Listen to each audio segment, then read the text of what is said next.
Welcome back, everyone, to another episode of the Passive Income Lifestyle Series. I'm your host, Travis Watts, the Director of Investor Development here at Ashcroft Capital. In today's episode, what we're talking about is stop chasing yield. This is a better strategy. Disclaimers, as always, never financial advice, not ever going to tell you or anyone what to do with your money. So please always seek licensed financial advice when it comes to your own investing. With that top of mind, isn't yield the name of the game when it comes to investing? Don't you want the highest and best possible return for your hard-earned money? Well, you might be surprised to learn that chasing yield isn't exactly the best approach to investing. And it took me many years to discover this, and I want to share the reasons with you in today's episode. So consider this as the first simple, quick case study. Early on in my investing journey, it was not uncommon for me to be able to achieve about a 30% annualized return on my portfolio or on any given investment that I was doing.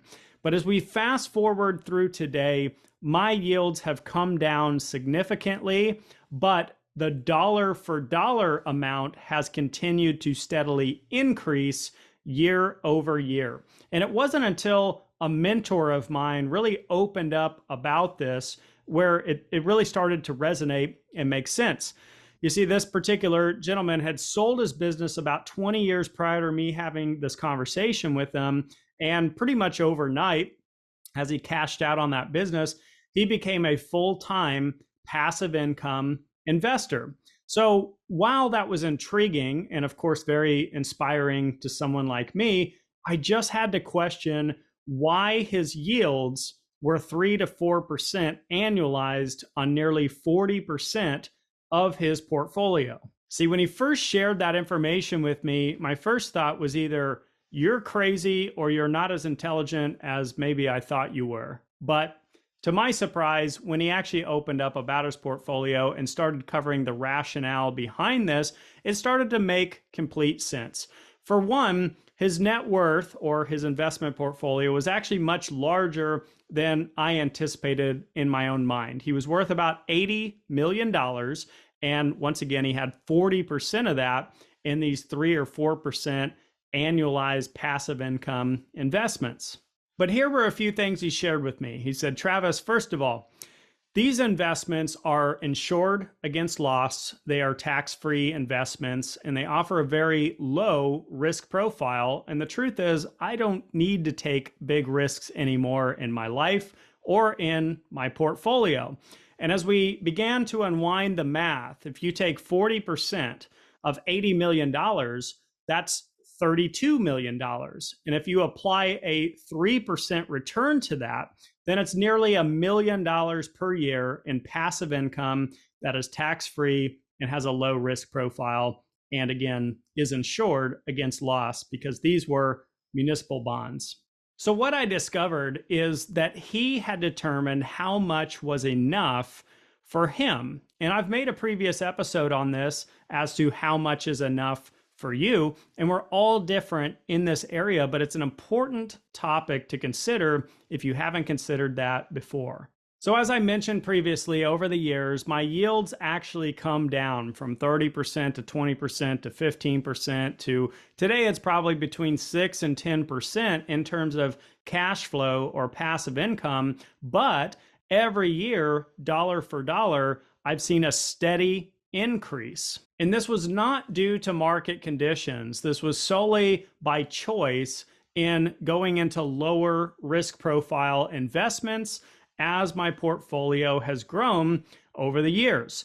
See, we all think that we're kings and queens in terms of investing when the market's going up. But what happens when the market shifts? We're experiencing a market shift right now in the economy.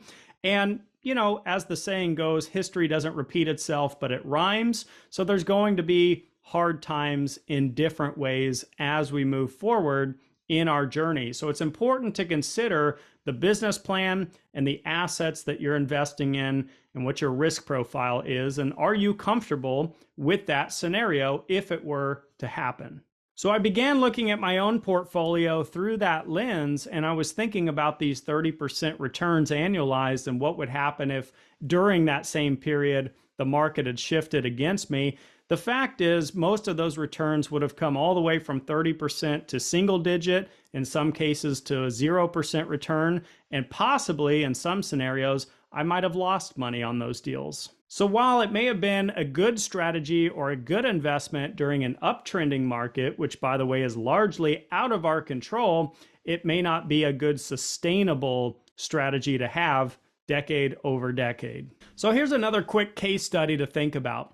Let's say you had $100,000 to invest and you were able to achieve a 30% annualized return.